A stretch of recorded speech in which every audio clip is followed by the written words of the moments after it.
Welcome back, ladies and gentlemen, to the Heroes of the Storm Fall Championship, as we are very, very soon about to get into Reborn versus Burning Rage here on Infernal Shrines. I think we should kind of breeze over kind of how the draft has gone so far as well. Maybe we can show you that, just kind of re-jog your memory as to what has gone down between these two teams going into this next map. So overall, in terms of the compositions that these two teams have available to them, we're seeing on Reborn's side, we're seeing ETC, Tychus, Sonya, Falstad, and Karazim. And then on the other side, we're seeing Muradin, Illidan, Rehgar, Li Ming, and Sylvanas. There it is. Awesome stuff. So I've got to ask, just straight out of the gates, looking at these two compositions, who are you kind of giving the victory to or even the momentum to going into this next game? Well, Reborn can do this in two different ways. They can either say, we stand our ground, we gust you away once, and we try to get a favorable fighting position in a defensive location, and use Tychus and Falstad to kill whoever is in range. Or they can say, we take the offensive to you. We go stage dive, we go leap, and we try to destroy your backline. So Reborn has options. Burning Rage, they don't really have too much options. They're trying to play the bulldozer style here. They have some poke damage, yes, but at some point they need to commit to a fight and move forward. And they would like to move straight to the fortifications of the opponent with a hero like Sylvanas who can shut them down, empowered with the objective. So I think there's two different ways it can go depending on Reborn's choices. Some more shorter thoughts? Reborn, while I like their draft, I saw Vieira totally jamming during the break. So I think they're feeling pretty confident. I'm confident in them too. I think a lot of it comes down to the first shrine. I think if Burning Rage gets it, it could be a snowball game. But overall, I personally enjoy Reborns. Okay, well, I hurried you up because I got word that we are ready to go to the game. So, without further ado, a huge thank you for your patience and your time as we get to game number 1 of Reborn versus Burning Rage. I'm sending you over to Gillian Dread. All right, we've finally made it to the lower match. Our first elimination match of the day, Dread, and I saw Vieira jiving. He was getting pretty pumped. I know that they are a momentum-based team. When they are winning, they start yelling a lot. We saw that happen when they beat Gale Force Esports. Do you think they have what it takes to make it up to Denial? I think they do. I definitely think they have what it takes here, Gilly. And they're gonna have to show and prove to us that they have what it takes as well as we do see. Again, they have such a composition that can snowball so efficiently against his opponent. We're going to have to see how it plays out. We will have to see that as we start to see how the laning setup is going to go. Now, with ETC, Reborn have some options for how they may want to go for some picks. But for now, they're going to go straight in for some damage here on the mid lane, taking out towers. Whereas in the top, Burning Rage are kind of doing the same. Just want to break these down. Later on, once a team can pick up a Punisher in these lanes, there won't be that normal defense of baiting it over the wall. So they're just setting up for future pushes. Yeah, that's a really common strategy when we do have the Sylvanas to be able to try and get as much damage under the front wall, and the teams will trade. Usually Sylvanas will pull us slightly ahead, but in the end, it usually doesn't have too big of an impact on the game as long as both teams are aware, which in case Reborn was. As for the rest of the laning phase, a lot of this is going to come down to how effective Reborn is going to be able to make it, and starting out with that missed power slide, that's not something we can see happening as this game moves on to that Illidan. In the bottom is Li Ming, but we haven't seen anybody from the ANZ team of Reborn start to make their way down to that bottom lane just now. Sonya is heading there, but you can see some of the members of Burning Rage were trying to head her off from that run. So she had to rotate in the defensive way. No kill for Burning Rage, maybe what they were looking for, but they were also just looking to see if they could stall her out a little bit longer from getting into position to soak up the minions. Yeah, and then that aggressive rotation from Reborn, just a couple seconds too late. Surprise, will be able to get the Dwarf Toss out, and they are going to be just dandy as the team speed seem to be concentrated on the PvE aspect, as the first shrine will be spawning soon. And again, I talked about it in the draft, Gilly. I am very, very concerned that if Burning Rage is able to get these first few shrines, that this game will be out of control for Reborn. Well, it's the Sylvanas factor. Yes. Because they are able to shut down these structures, and I've mentioned how aggressive they like to be with the shrine, so I like that Reborn have pushed off Burning Rage from the shrine initially, and that's letting them get the better setup to get ahead in the minions. They have great damage for a shrine, so if they can continue to do that, it should be pretty easy for them to pick it up. Yeah, and a lot of it comes down to as well, just that Illidan and Li Ming, the ability that how well they thrive when one kill happens happens, the whole comp is just going to get stronger and stronger here. But the teams are now going to be concentrated onto the first round of the game of 13-12 when it comes to the Skeletal Defenders. Power Slide going in. That is going to be an Ancient Spirit. It's going to hit as well. Dwarf Tusk will keep him alive. And Robodoba is just falling here to the Illidan, Gilly. That is going to be the first reset. Burning Rage talked about wanting to get punished for their mistakes so they could learn, and now they're the ones bringing the punishment as they get first blood in this game versus Reborn, and should enable them to get the right setup to pick up the first Punisher. But there's still a little bit of time. It's falling very rapidly, though, as the immolation from Beto is going to help them get the Skeletal Defenders down and pick up the Frozen Punisher. And here it is. The first Punisher will be moving in. Concentration possibly onto the sidewall. Keep track of Sylvanas' passive to be able to disable everything. And I expect them to just be overly aggressive, but that's not the case. Rhaegar is going to soak on the upper half of the map. Look and at there Beto. it is. There's the leap on the bottom half of Robodoba under pressure. He's got to get out. There is the jump. Sylvanas keeping the fort turned off, ever so important for Burning Rage as they push. The Punisher is very far up, and there is no saving this fort for Reborn. Yeah, it's going to be going down, and they aren't done yet. Again, look at 83% when it comes to the Punisher. The power of Sylvanas' passive coming into play here as the keep wall is going to be taken on here. Burning Rage establishing dominance very early into this game with a level lead at 4 minutes in. No diving along with the Punisher this time. Burning Rage are so happy that they've been able to get keep towers down. There's just a sliver of health remaining on one of those towers, but it is not long for this world. And Burning Rage, quick rotation into stealing the Khazra, something that we've seen them be time and again very comfortable doing. So this is the game that Burning Rage likes to play. MVP Black didn't let them do it, but that's not the case with Reborn. Yeah, that isn't the case, and they're just dancing around, playing the PvE as best as they can into this game. Reborn right now really needs to find an answer as they finally catch up to the level 7 talent tier of their opponents. And we do see ETC has opted in to the Echo Pedal to try and get a little bit of that own wave clear in the back half of the game, possibly some split pushing as well if he moves into that stage dive. I'm wondering if it will be stage dive or if they think they need the lockdown.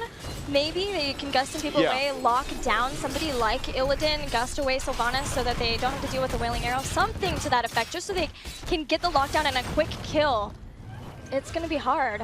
The one big struggle, if Reborn opts into going with the stage dive versus the mosh pit, is they sit in a situation where they would have a double global over their opponents, be able to abuse the map. But when you have a Sylvanas and your disadvantage when it comes to the experience as well, playing the map and getting that split soak elsewhere usually doesn't matter. But as I say that, Muris will be going down. Ninja is able to pick up the kill and help his team catch up a bit when it comes to experience. That kill was very important for Reborn to not let Burning Rage have heroic abilities on top of the shrine, and Reborn not be able to get into that shrine, because with Sylvanas, we've already seen them get keep towers. Burning Rage had so many structures down just off of one Punisher, so Reborn needs to be able to contest every single one of these shrines. It is imperative that they do so. Yeah, it is very important. And as I was touching up on a bit earlier, if you try to play that split push game against the Sylvanas, you're going to be worried about, okay, one more wave, guys, and then I'll join the fight, one more this, and you're going to be getting that XP, yes, but Sylvanas goes, well, you're worried about a top 4 and getting that extra wave. She's at your keep, right? She always gains more value because she doesn't care about the minions, and I would like to see them worry more about their team fights, again, because that Sylvanas pick. Speaking of Sylvanas, though, early Wailing Arrow coming out, Gilly. This 1v1 is going down. Who's going to pull away? That is the barrel roll, getting the shield. Jay Shriekte goes down, and Ninja gets the kill in the 1v1 against Syl. Wow! Without heroic abilities, Syl used the Wailing Arrow, and still Ninja comes out on top of that. That has got to be a little heartbreaking for Burning Rage, but that's all that Reborn needed to start getting aggressive onto the shrine. They're behind in the Guardians, though, so they need to make something happen right now, and as I say that, immediate drop of the Draken laser drill. Yeah, gets the laser. 9 are needed here if Burning Rage is going to be able to get this. They are afraid, as you can tell. But really well done. It all came down to, in that 1v1, having the static shield on false at level 4. It keeps the survivability relatively high. But now as we say that, we see contesting between both the teams, 32 for the Skeletal Defenders, and they're going in, Gilly. Oh, this is so close. Metamorphosis has been used. Muradin blown up from the 7-sided strike. Ancestral Healing connects, but there's no Muradin for Burning Rage. They still want to jump back into this. They get the Punisher. They find Robodoba, and that'll be another kill. Yeah, that is one going down, and they still have their eyes on Arcaner. Beto GG is going to be moving in. That is an orb hit, and he is trying to survive. Knocks him away. The slow evasion, dodging the auto attacks. Now he is out. He will be going down here, and Burning Rage are taking out the fort. A Punisher pushing on mid, and they have a level lead. This is getting ugly for Reborn. A couple of picks started to let Reborn get back, but the picking up of this Punisher is brutal on Reborn. There's a pushing in the mid. The top four is down, and that just opens up the battleground for Illidan, especially. Yeah, and we're talking about it in the draft specifically. Oh, goodness. The invade, that's going to be a very early Wailing Arrow onto Sonya. 2-man power slide to peel off of him. They're going to lose the camp here, and we talked about the aggression for Burning Rage. Stage dive out, too. But they invade another camp, and unlike against MVP, they end up pulling away with the win on it. They force out stage dive as well. It's a nice little pickup, knowing that he might not feel as comfortable with split pushing in that time, but Reborn still has Falstad up in the top lane soaking that. This will be the final fort down for Reborn, and now anywhere that a shrine spawns, Burning Rage have the potential to start getting some keep damage down. But here comes the Guts Dread. That was such a beautiful play to be able to keep Sylvanas alive in that situation. Gus would have been able to isolate her. And oh man, that was so well done there. And so Sylvanas will be able to get out by the grace of her Haunted Wave, excuse me. And she's going to be able to survive the situation. Illidan picks up the camp. That was one of the best plays I think we've seen out of some of these smaller regions so far, being able to have that micro, keep his team alive. And now we do see the 7-sided strike comes into play once more. But Beto gets out of it, and that's a lot of heroic abilities that were used for nothing, because Sylvanas got out. That was a drill used. The Gust too, which does have a shorter cooldown, but still the drill, which is quite long. Surprise has been caught by some of Reborn, but now Burning Rage are happy with that. They want the aggression. They love their strength in numbers, being able to rotate with this big group, while Illidan can go and do some jungling. And that's one thing that I noticed from Burning Rage as I was evaluating their play from summer to their fall regional is they're not just about aggression now. They're doing great things with timing with objectives, and that shows the growth of this team. Yeah, and it's absolutely crucial to understand that dynamic. And as we say that, they are going to be able to pick up this next Punisher. Robodoba is actually going to be alive in time to possibly stage dive, but nobody is posturing for the side of Reborn, and they're going to be picking up again. Such a bad spot to be in if you are Reborn again. Keep in mind there is no fort on the bottom half of the map. Sylvanas is still going to be there, and so they're going to be crippling away at that keep now. And that is very early in the game for that to be happening now at 10 minutes in, Gilly. Ninja has picked up level 13 for Reborn. But yeah, you mentioned the 10 minutes in, and Burning Rage has the shortest average game time of any team at this tournament, just a few seconds shorter than MVP Black. And this is why. They want to get their aggression mounting, they snowball that, and they have no fear. They tried to steal Shaman versus MVP Black of all people. They don't have fear. They want to just play their game, and that's about to net them a keep. Yeah, and they have such a good comp, but as I say that is a 4-man Gust, isolating him into the corner. Beto GG under pressure. Wailing Arrow comes out, and that is Rhaegar going down. That's a 5-man. Metamorphosis is going to hit, but they are backing out as the Punisher is still wailing onto Arcaner, Gilly. They might want this keep still. Yeah, that might be over-aggressive, though. Metamorphosis is already down, as was Wailing Arrow, and with no support, they realize that in losing Rhaegar, they have to give up that keep. They have to make that concession so they don't lose even more and help Reborn come back to this game.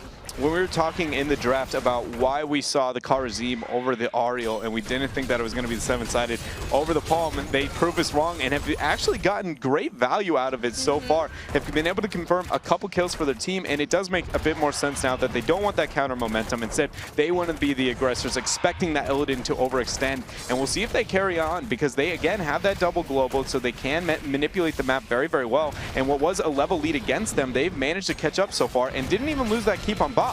Yeah, they are still in this. No catapults pushing against Reborn, and even getting some mercenary camp finally out for their own. So this will help stave off the pressure that has been just constant in all of their lanes, and maybe even help push back Sylvanas a bit too, so they can catch up and soak those lanes and just get ready for the next Shrine phase, and importantly, getting caught up in the talent tiers, because 16 is a big one. It is huge for these teams, and they're going to be moving towards the bottom camp. We do see that Burning Rage does have a couple of members isolated. That is a power slide. 7-sided strike gets full value. Surprise is going to survive, and Central comes into play, and it looks like they're going to turn the fight as Wailing Arrow is burnt, Gilly. Wailing Arrow is out, but so is the drill. Benjamin 9-4 jumping onto Beto. So many heroic abilities used here, but Burning Rage want to continue this fight because of that. Especially they've used Avatar, they've used Ancestral, they've used Wailing Arrow. These are big heroic abilities. Something needs to be made of them. They find on Ninja, who gets cleansed out of it, and Reborn walks away. And this is what I was talking about a little bit. Reborn is used to playing versus this aggressive style. If they can keep forcing Burning Rage to use things like that and then have things up of their own, in this case they don't. The drill is down, unfortunately, but they will have Gust pretty soon. Maybe they can turn this game around even more, Dread. Yeah, and not having such a big lead that we saw from the early half of the game for Burning Rage Reborn, their composition is going to start gaining more and more traction as this game moves on. Each one of them just does absurd amount of damages as it moves on to the later talent tiers. There will be a small spike here during the Shrine where 16 is available only to Burning Rage, so Reborn really needs to be trying to force this fight before, and as I say that, it looks like that is the case. Stage Dive comes in, cleanse onto the Gust, the second one that we've seen so far, and they are going to be able to back out as now 16 tier advantage is in the hands of Burning Rage. Then used Wrath the Berserker, but we see Burning Rage trying to make use of the level 16 talent tier advantage. J-Shrit is on the chase of Ninja. Beto jumping into the front as well. Wailing Arrow up in a few seconds, but Falstad has already been eliminated. Burning Rage keeping on the punishment. There's a huge orb onto Arcaner, and Tychus the next to fall. Yeah, Arcaner fitting his name as he eats a huge orb there from Li Ming, and now 16 tier advantage have been picked up, 20-second advantage when it comes to the death timers. In Latin America, once again, Burning Rage is going to be able to pick this up, and the whole time, man, they have just had very good control of these team fights in a lot of ways, and Reborn has really got to figure out their composure because they have another keep that's going to be threatened here, as they're already taking out the keep front wall, preparing for the Punisher coming into play in a couple of seconds. It's very smart. Burning Rage know that Reborn still have a few seconds before everybody is back to help out with a fight. And I mentioned that Reborn had some mercenary camps pushing for them, but the push that ended up happening during the Shrines was all about Burning Rage. They had pressure in mid and bottom, and this is what I mentioned.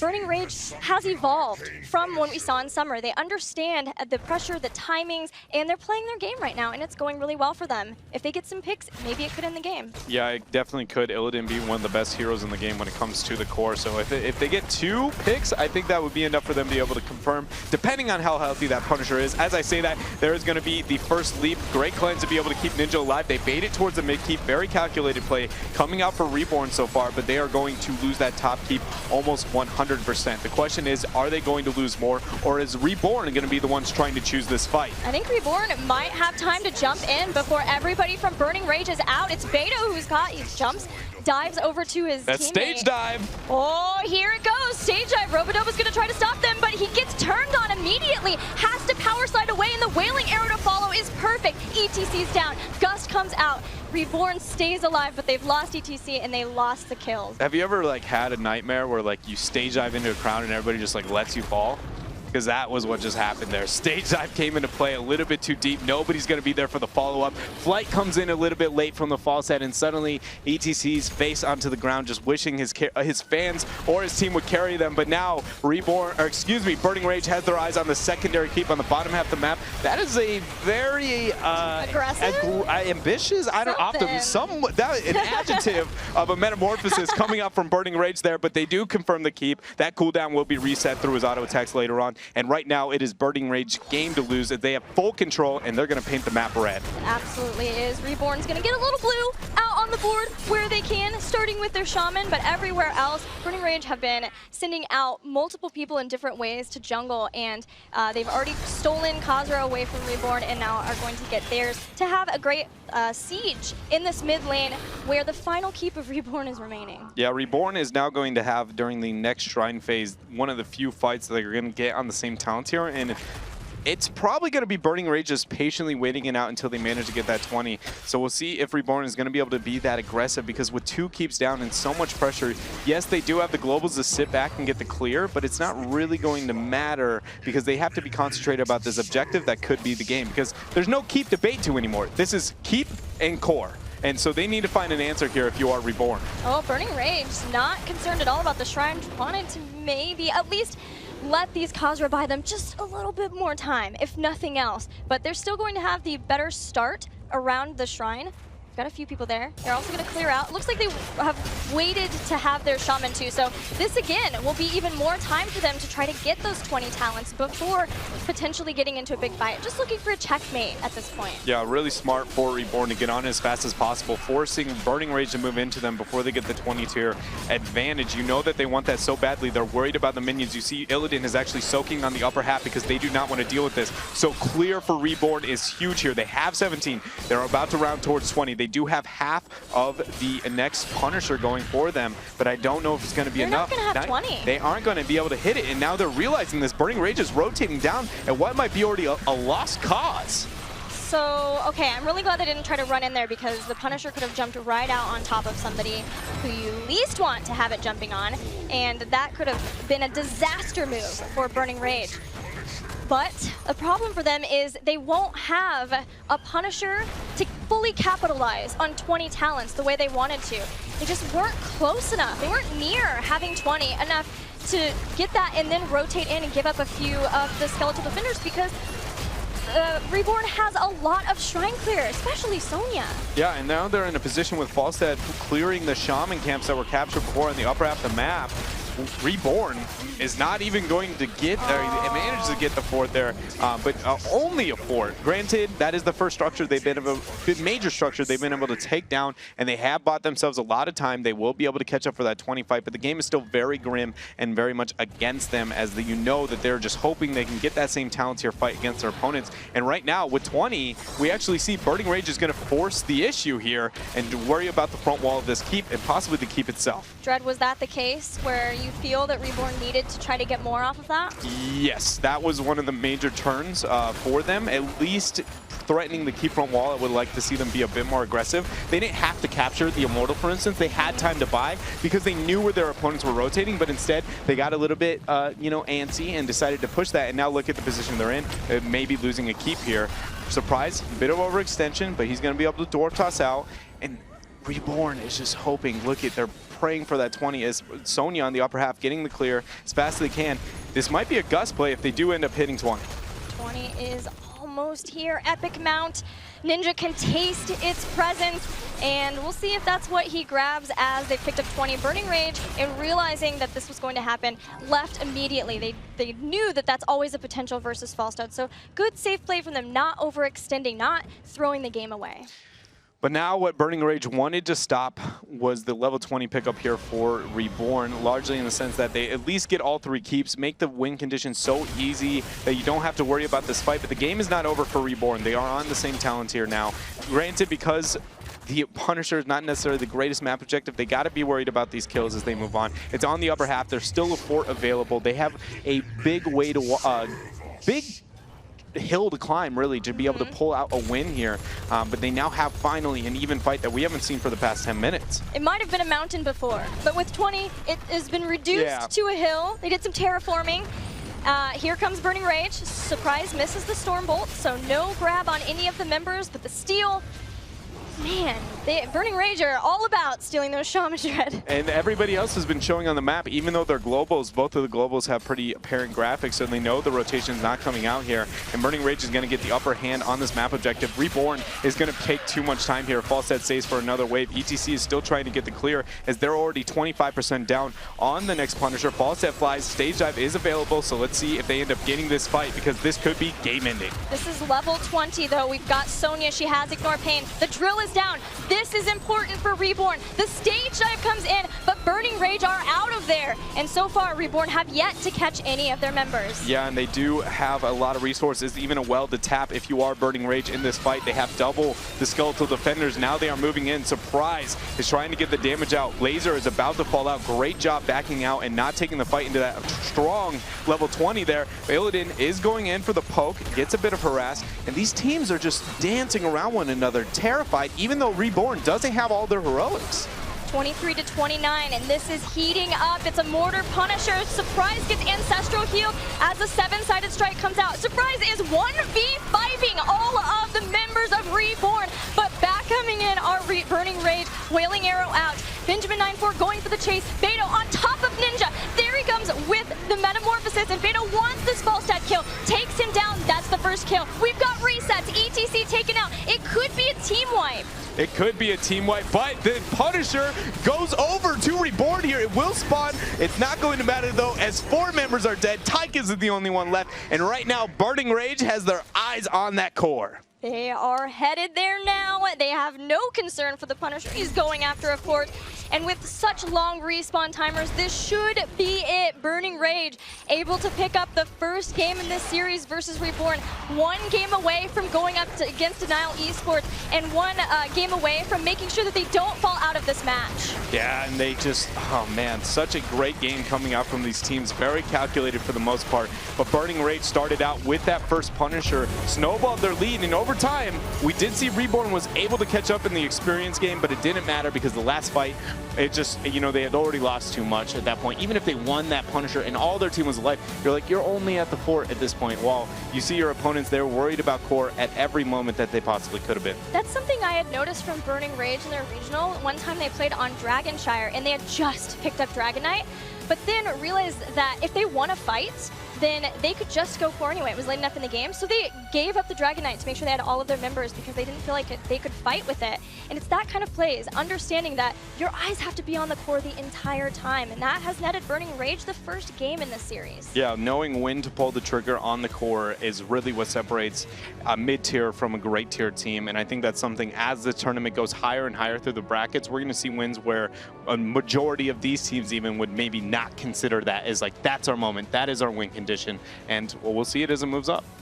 Glad we've got a good game out to really start things out here on this series, to be honest with you. Good to see these teams go head-to-head, and overall, Burning Rage coming out with the victory. Grubby, there was certainly a lot of back and forth in that game, but overall, Burning Rage seemed to have a good clinch on it. Yeah, Burning Rage, Betok, the Illidan player, was playing just fantastic. I think he did exactly what he needed to do, to be the Lightning Rod and allow his 2 backline damage dealers to really deal with the composition of Reborn here. I think there were a lot of good moments from both of the teams, and I'd like to show you each team's best moment going in here.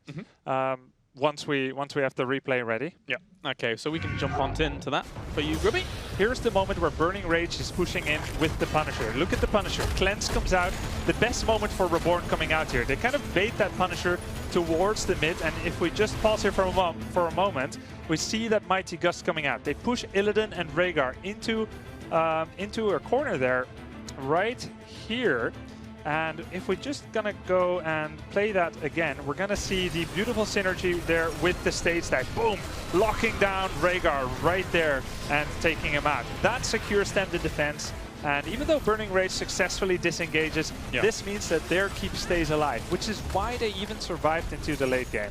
That was something that really stood out and shone for Reborn overall. Their control of Punishers when it came towards their bases. Both times when the keeps were threatened by Punishers, they were able to pull it towards middle location and then sort it out from there, right? I mean, they did a very good job. They, at all points, kind of just limited their losses every time that they had the Punisher moving in, especially against the Sylvanas composition. Maybe I would argue the only thing that they really didn't do very well was punishing in those situations even harder, because for instance that top keep was definitely something that could have been an instant stage dive into, or even a Gust try and force some kind of fight somewhere, because we almost the entire game saw this is the actual team fight where both teams are on even footing until 20, and then it didn't matter. All right, well, of course, we have another little clip for you to show us, Grubby. Yeah, the best moment here for Burning Rage comes out when they are all level 20. We see the Draken Laser Drill coming out with the focusing diodes. We see Stage Dive coming out there. And look at Burning Rage. They are making themselves scarce. They are escaping from this scenario.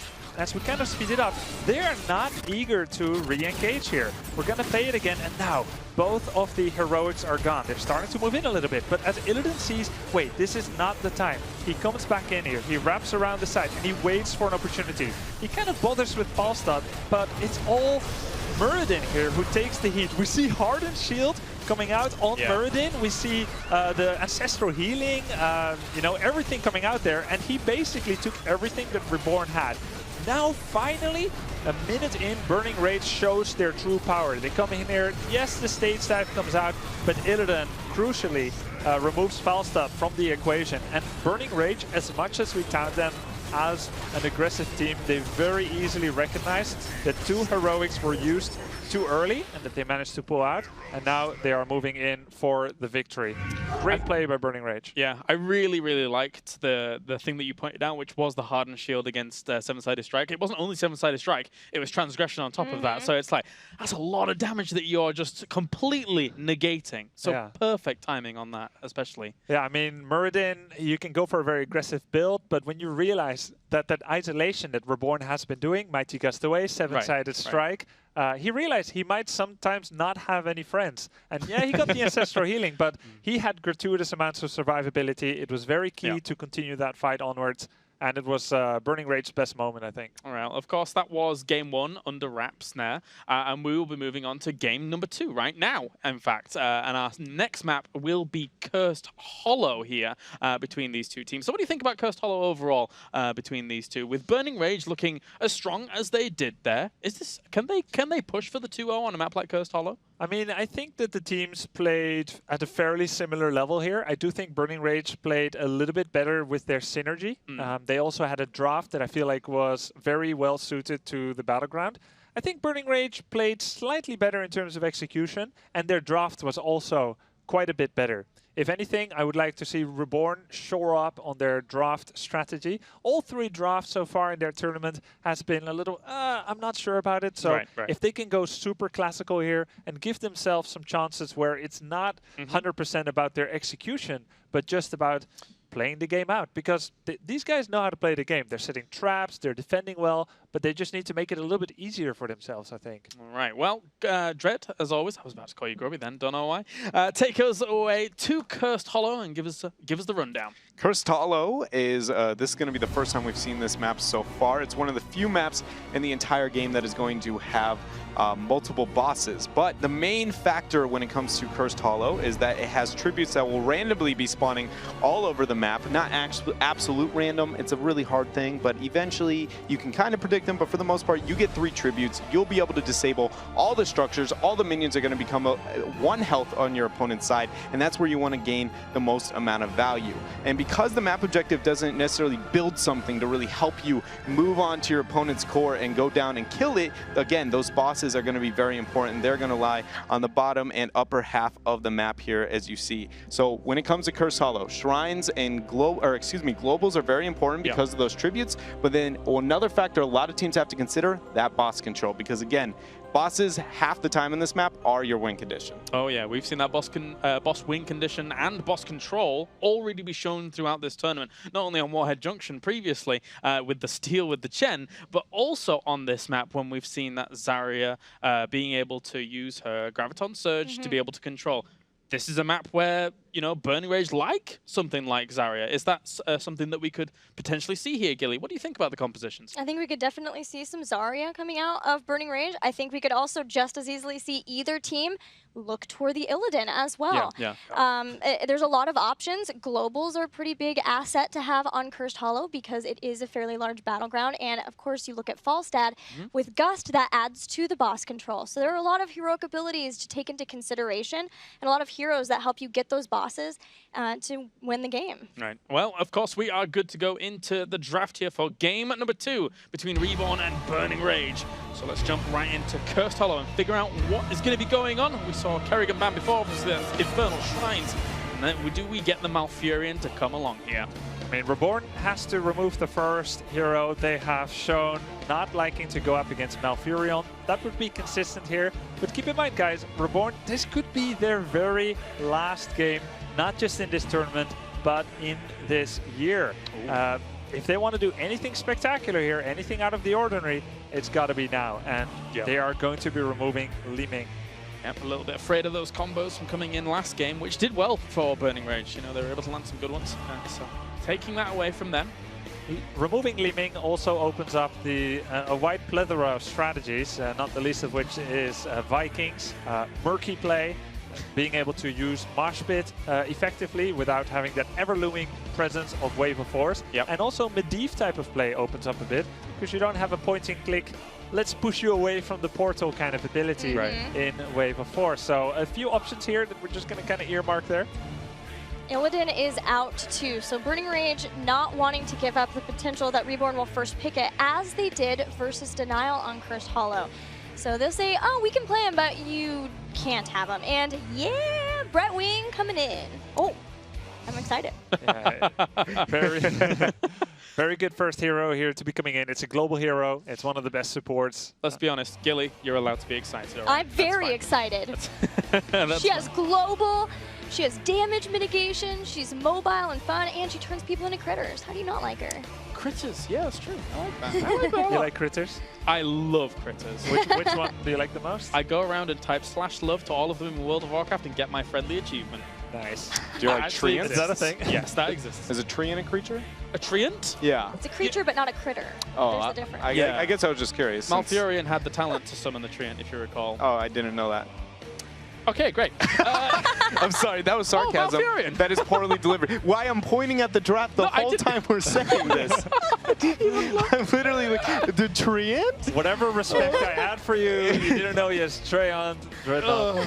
Oh my goodness. Either way, Malfurion gets into a game for the first time. In this tournament? Yeah. Like, I thought he was a weak hero. We never see him. Oh yeah, he got banned out of everything. Yeah.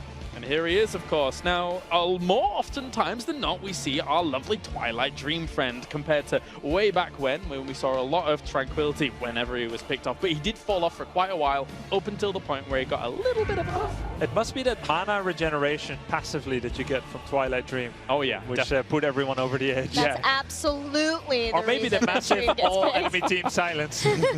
Could also be that. That silence, when you get hit by it, feels like an eternity. Yes. Yeah, it hurts. And now that Malfurion has come into play and we are on Cursed Hollow, when you have Malfurion, you have to consider a lot of the pairings. He has a ridiculous amount of synergy with a lot of heroes because his roots is not an instant CC. It lasts for a long period of time. But also, one hero I'm going to be looking out for is going to be Zeratul specifically. And it's because whenever you get that large void onto a single target and then you have the roots coming out to play, the whole team's going to be stuck there. And it just works very, very well. And I mean, he's not the only one, but he is one that I'm worried about when looking at this map. Can you name all the others? Alarak would be my next go-to. Like, he's absolutely terrifying with Zagara, but she's fallen out of the meta quite a bit. Anything that hits a large area CC. Those are definitely some of the most prominent ones. So Reborn could be looking to maybe pick one of them, maybe remove one of them. Zeratul Brightwing, fairly strong roaming composition on Cursed Hollow, where a one-on-one can suddenly turn into a 3v1. It will be unusual, and it's not going to be the one that they're going to be going for now. Sticking once again with their trusty guns in Tychus. You know, I know that we've had a change in meta since their regional, but I wouldn't put it past Burning Rage to still like Zagara here on Cursed Hollow because she's a good solo laner. She's a comfort hero for Jayshrit. He is consistent in hitting those big maws, and with Malfurion root follow-up, maybe even Reign of Vengeance, but then a lot of damage coming out from Strafe too, they could make some plays from that. So we'll have to see after we go into the next phase bans. Would you like to see a Zarya on the side of Burning Rage? It's definitely an option for sure. It's again pulling everybody together, gets you more value out of Twilight Dream or the root, depending on which heroic you want to move into. Zeratul was banned out for Burning Rage, the side with the Malfurion though, saying that they don't want to be going against it. A little interesting to see that come out from them. I feel like that means that they have an interest of some kind of pairing, because Malfurion is objectively one of the stronger supports. But I still feel that he is one that, much like Zarya, right, where they become terrifying. They are that ban-worthy hero when they have the pairing that suddenly makes it so difficult to play against, not just the hero on their own. Kind of a comparison throwback to Zeratul and Jaina when you saw those combos coming out in Europe, and then obviously they've fallen off a little bit, but it's equally as deadly when that combo comes along. So I think we're going to see it now. The grand combination of Malfurion with whom? Because it's always unusual. We talk up this hero, Zeratul. He gets removed by the team that looks like they have big benefits to pick him. Chen isn't the one either. You're not going to just follow it up with a breath of fire after you entangle someone, or vice versa. Terrifying. I thought maybe they were going to go after Thrall. Something they played quite a bit. And Chen generally is a solo warrior. To go with Chen, you can solo warrior him. It is difficult. You would probably take Wandering Keg, jump in, toss someone into your team. Maybe that's the root synergy. Take him out and then have a 5 versus 4 afterwards. But that is an isolated scenario that we don't really see that often. And to actually go for Chen here when the opponent's team already has Tychus is dangerous, risky. It is. He does so much damage. You can't get that stand there and brew forever into your opponents nearly as effective into the Tychus pick. I wouldn't say that I think it's impossible. Like, it's not one of those direct counters that's so hard that it really hurts them, but they need to be very hyper aware of the Chen and what he's doing in a lot of situations against them. Falstad is picked up, global. We talked about the value that that can gain. Also, I mean, he has really great engage and disengage depending on how you want to use Mighty Gust, unless we see the rare Hinterlands Blast. I'm going to hold off from thinking that's ever going to be a thing. A 2-minute cooldown for the power of 2 auto attacks. Yes. Not even just looking at Tychus, but picking Chen into a lot of people who can stop you from drinking your fortifying brew. Your sustainability once you dive into the middle of your opponent's team. Burden Skullcracker? Probably not, but... Iron Force momentum so good. We do have a lot of boss control here from Burning Rage. It may not be Malfurion synergy. It could just be like, we just like Malfurion because it's really strong. And that being, you know, what you're saying there goes towards the idea of they have shown already today they are very, very willing to invade camps. If you've got something like this, they're very, very willing to invade bosses. And Dread. It's pretty good at it. It's the Alarak. We can just run now.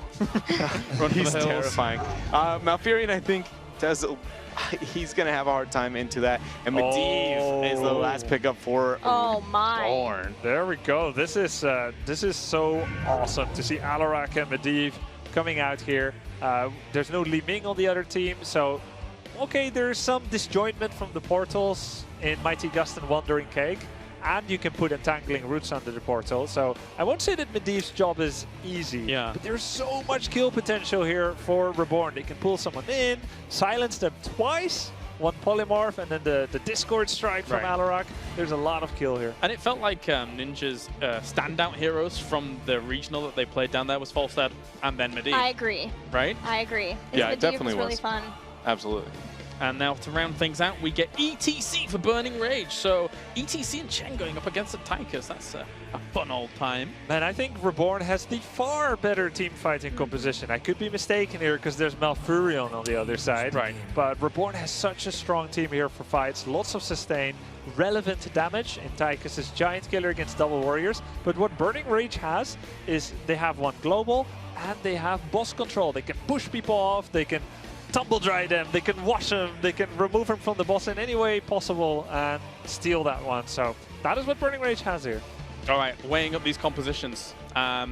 You've mentioned Grubby, who you kind of think might have a little bit of an angle there. I think Reborn has the better comp here. Right. I agree. Because of the Fortifying Brew, stunned, and because of Tychus into 2 heroes, and then you have Medivh and Alarak. I think Reborn won this draft. Fred, is Alarak really that scary? Alarak is absolutely terrifying, but I think I feel like we might be slightly undervaluing the Twilight Dream and also Chen specifically. Okay. I think that Reborn's composition is really awesome, don't get me wrong. But again, I feel like they put themselves in a position where their execution has to be very good, much like the last game. Right. And I've seen this after every Worlds that I've either been at or just casted, majority of the time, the team who chooses the harder composition is almost always the one that loses. And that was much like the last game. I actually enjoyed Reborn's comp, and I'm afraid that they might have that same situation here. Granted, they have an insane amount of damage. Right, An absolutely ridiculous amount of like survivability. I mean, they have Medivh too. You know, so many trick plays can be made with him. But overall, I just think it might be a little bit too hard for them. Their synergy was off last game, and I think that will be the case here too. That's a great point. We saw an Alarak into Chen with MVP Black going up against Burning Rage. A little bit of a different matchup, I would say, to be honest. But overall, it was able to do a lot of work there. So I think we're almost ready here to get into our second game between these two teams. I guess I'll pitch my little thoughts forwards as well whilst we're almost getting ready. No one ever asks your thoughts. I know. What do you think, Galaris?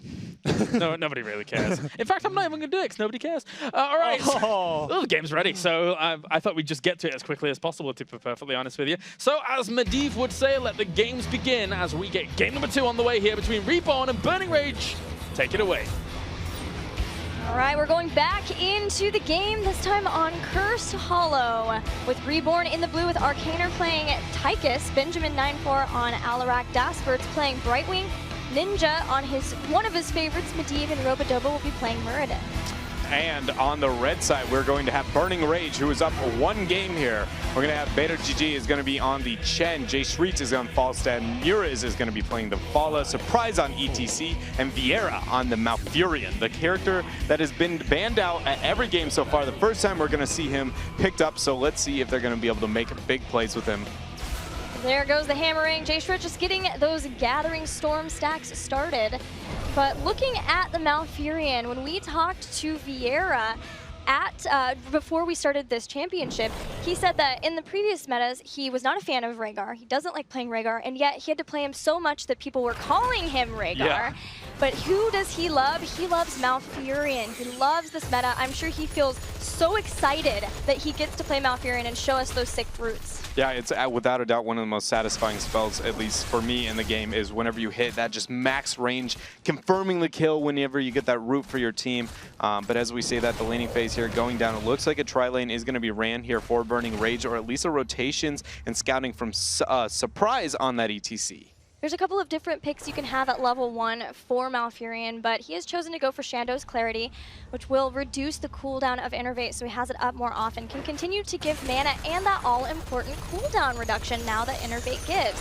But probably won't see Versatile with that. Still will probably see him go with getting more range, Elun's Grace, for his basic abilities, so that he doesn't have to be so far up to follow up Surprise's power slides with Entangling Roots. Yeah, that is a very good point that you bring up. And now that we are rounding towards the 2-minute time period, again, we have to bring up on Cursed Hollow. A lot of teams are worried about the giant camp at that point. But as I say that, Tyke is getting cut out. Arcaner does end up getting his dash, but it doesn't matter. Jay Shrita will be able to finish off with the Lightning Rod.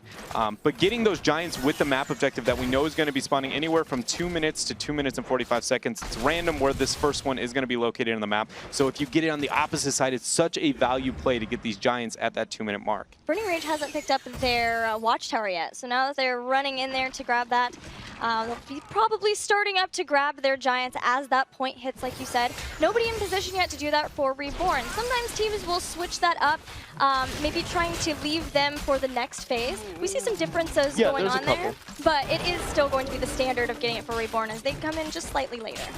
Yeah, and these teams, again, are because they're matching one another, it's really just RNG. Whoever gets the luck on their side will be able to decide who gets the upper hand by both having globals as well. It's probably in the best interest to try and get them in the opposite side of the map.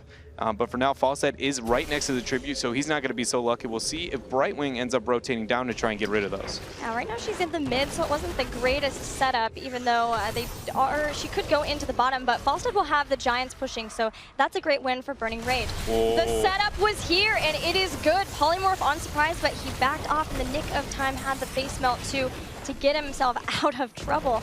And nobody picking up the Tribute whilst there was some distractions going on. So we'll start to see if the fight can break out. Burning Rage getting pretty far deep into here in the portal.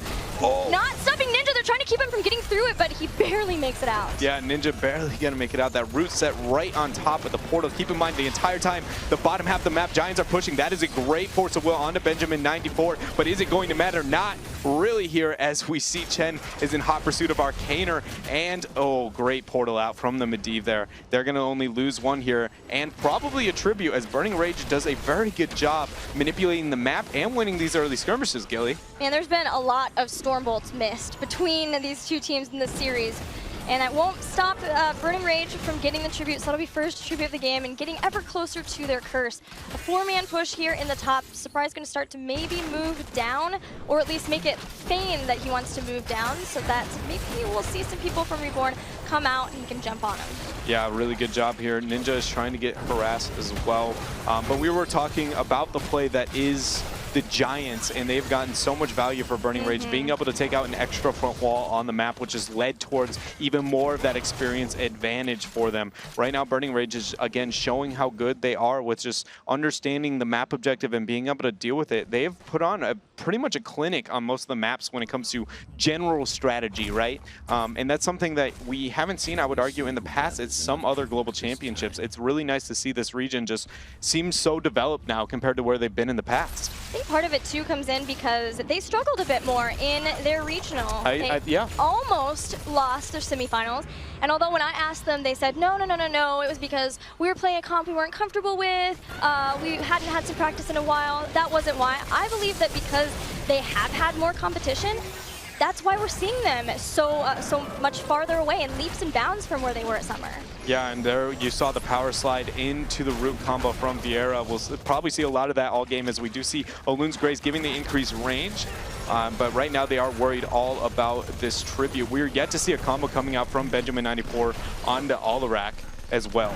Well, this is a very pivotal time for Reborn because they have Medivh and he's picked up the Master's Touch, so he needs to not die here. There's the pull-in on Chen. Beto going for the drink, jumps over Ninja. Ninja is down! The stacks reset. He didn't have very many, but it's still such a terrible feeling. Yeah, such a bad situation for them to be in. Datspurts isn't out of it quite yet. He does end up surviving. Fawcett flies up to ensure it, and that is the second tribute now. Moving over to Burning Rage in this matchup, and the Brewmaster's balance there, getting the mobility to be able to try and manipulate around his opponent's Chen at level 7. And now Burning Rage is not done. They're 2 tributes up, they're 2 levels up, and they're now about to be 2 forts up here, Gilly. Another talent that I've been interested to see is Endless Energy a lot more for Alarak, allowing him to lower the cooldown of his Lightning Surge so that he can get more self-sustain instead of what we used to see, which is Chaos Reigns, which is a pretty tough talent to try to get the stacks through. It is a tough talent when it comes to getting the stacks, but I would argue it's what... It's not a must-have, but it makes Alarak. Like, you are terrifying when you do half a Squishy's health bar and their silence and they're out of position. But when you kind of bring them in, yeah, the silence, the positioning, everything else, but I think that is enough to really kind of pull away from the value that is Alarak. As I say that on the bottom half, great polymorph there. That is going to interrupt stage dive, which he was going to use to escape. That means that is a, ETC going down, and now possibly a tribute as everybody's rotating down. The root coming out. They're not going to give up the trip, but they got a boss and a pick. Now, Burning Rage have heroic abilities, and while they don't have stage dive in 8 seconds, they will have it as ETC will spawn. Now there's the curse with the boss still pushing top. Burning Rage want more. They want to make everything count in this curse. They're going for the jump on Daspert. Stage dive from ETC2. Brightwing, I'm sorry, my friend, you will not get out of this situation. I mean, she's the one who talks about killing her friends, all right? I don't feel bad about that. She's a wild animal! Of course she does! She's pretty evil, I'll be honest. Most wild animals don't speak English and talk trash, so... but either way, now we do see Burning Rage. The body block is well coming to play. Huge root coming out. I don't think Robodoba, he does get the Dwarf Toss. He will be all right, but now the keep is being threatened. I'm going to be completely blunt. Benjamin has not been too impressive. I feel like on the Alarak, there's been very few combos, very little kill potential onto his opponent. Granted, he doesn't really want these fights, but he does seem to be too passive, I feel like, to be effective on that hero. There's the polymorph, but still Beto makes it out, even getting hit by telekinesis from Benjamin. But I love this play from Burning Rage. I hear them get excited. Brightwing again eliminated. Here comes the fly. J-Shirt not quite getting in position with that fly to aggressively gust Benjamin to the team, but still taking down the small wall, knowing they have heroic abilities, and the boss boss is still alive! Yeah, they timed the boss with the curse by getting that flight on the bottom half. Such a great play, and nobody spent the time to clear it because they're worried about bottom keep. But speaking of keeps, mid keep is going down as well. Boss still wailing away at the upper half of the map. This is a double play, maybe a triple, and they're not done looking for kills here. 3 keeps down. Burning Rage is just on fire. What is happening in this game? That was a pretty good combo, though. Polymorph to follow up, but still, there's no Malfurion, like you said, that great combo of being able to lock somebody down after you combo them with Alarak. And I hear Burning Rage just wooing away. They are thrilled at how this game's going. They get out, taking out 2 keeps with the first curse. It's 8 minutes, 50 seconds in this game, and that's a 4-level lead. That is a 4-level lead, 3 keeps. It is just... Oh yeah, 3 keeps. I mean, okay, even more. They have just dominated every aspect of this match. The fact that Reborn actually has 1 kill right now has surprised me with this amount of experience lead. If they even lose 1 person, it will give their opponent like a level and a half lead just because of how far away or how far behind they are. But as I say that, they are moving down. Brightwing and ETC are a bit split here. A lot of damage coming out to Chen. Cleanse comes out. That is going to be a strafe. We do see the polybomb. He stops it from hitting any of his other teammates already. Muradin is going down. The portal coming out, the runaway. But right now you have nothing to run to, Reborn. They're in such a bad spot. Odin will be able to pull away, but the boss is now the focus for Burning Rage on the bottom half of the map. Robodoba got seriously baited by Beto in trying to think that he could get that kill for his team for the comeback experience.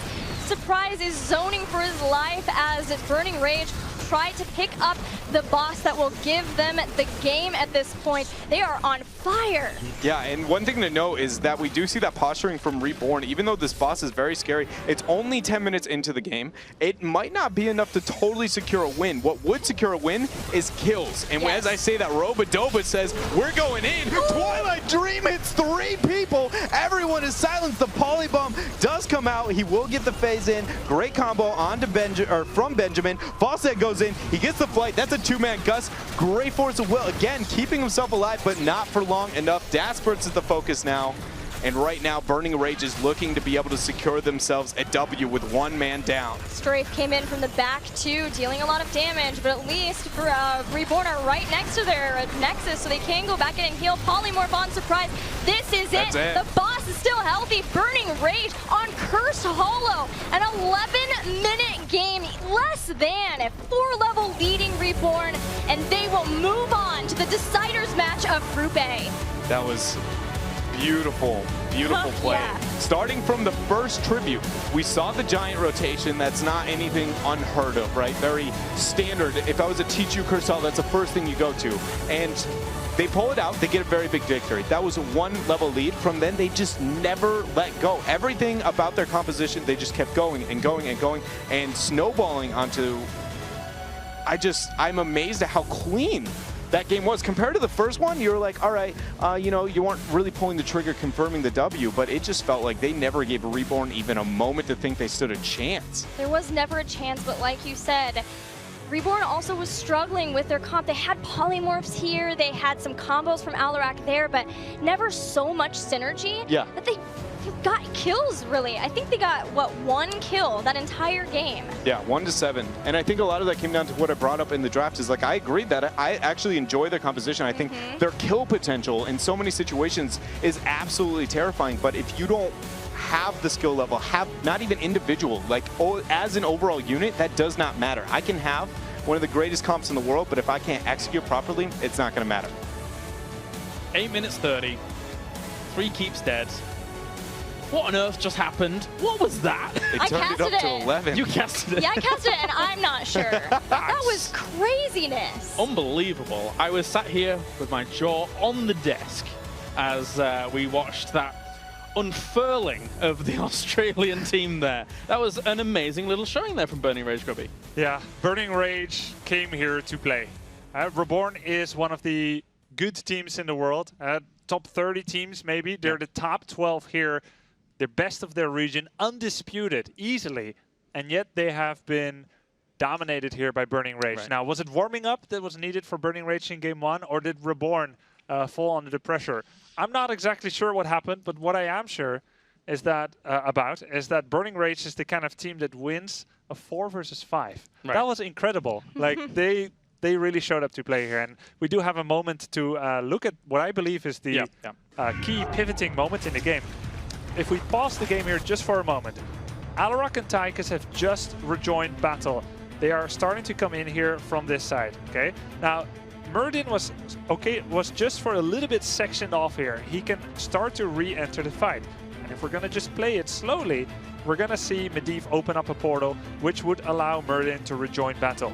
Now, this is a 5 versus 4. Falstad, if we just pause it for a moment here, we can see Falstad right here on the minimap. He is by himself, happily pushing down a fort. So you're in a situation where you have to draw a line in the sand and say, until here and no further.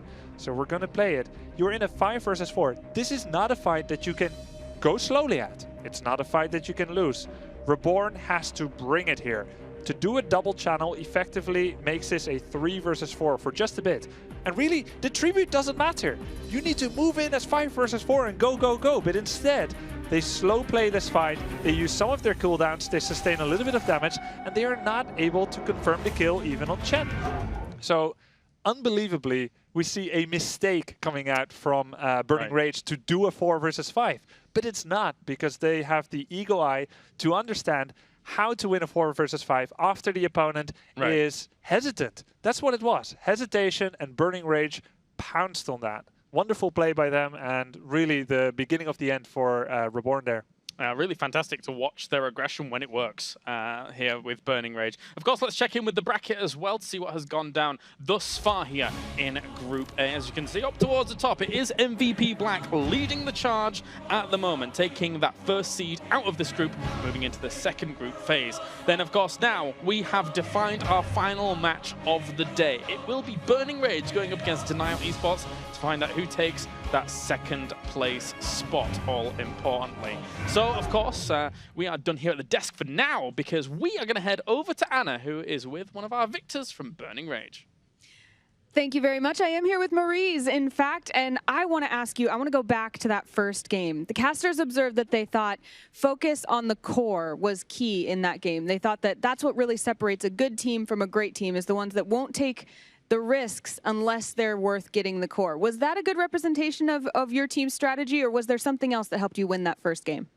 Yeah, I think it was really the representation, because we played really safe since the beginning, that we had the advantage on levels and structures, that we had like really 2 forts in really early game, our mid. So we just played safe and getting the pressure of the lanes and just finish the game like that, yeah. It seemed like you were very comfortable. And then moving into the next game, the casters mentioned that your Chen pick was maybe a little risky. How did you feel about the draft in that second game? Actually, I think Chen is really strong. And since we really play Chen a lot, I think it was a good pick that we had. So mainly because in that map, Chen is really strong, because he can solo lane and he can punish people like, how can I say, just poke people in the tribute and like don't let them pick, because he don't die easily. Yeah, just it. Well, and then when we got into the play at the end, the casters were kind of asking themselves, what happened? I feel like I don't even know what I just watched. Can you summarize for them what happened and why you were able to win that second match? I think after we got the curse, we were really ahead. And I know the tribute was going to be on bottom, because it was 2 on top before. So I called boss, and after we did that, we could push every lane for free, because the boss was going to push top solo. So they needed to decide or top or bottom, but they decided, and everything just pushed it. We were like back and forth, so we pushed everything. Now, you will move on next to play Denial. What do you think about that match? How confident are you feeling going into that? I think we're really confident, because we were playing with a sub player, because our captain couldn't come. So after first and second day of practice, and the third one, we really did like really good scrims, and after that we were really confident that we could beat Denial and get out of the group stage. Well, I wish you the best of luck, and I'm excited to get into that match. Thank you so much. And guys, right after this, we will be back with Burning Rage versus Denial.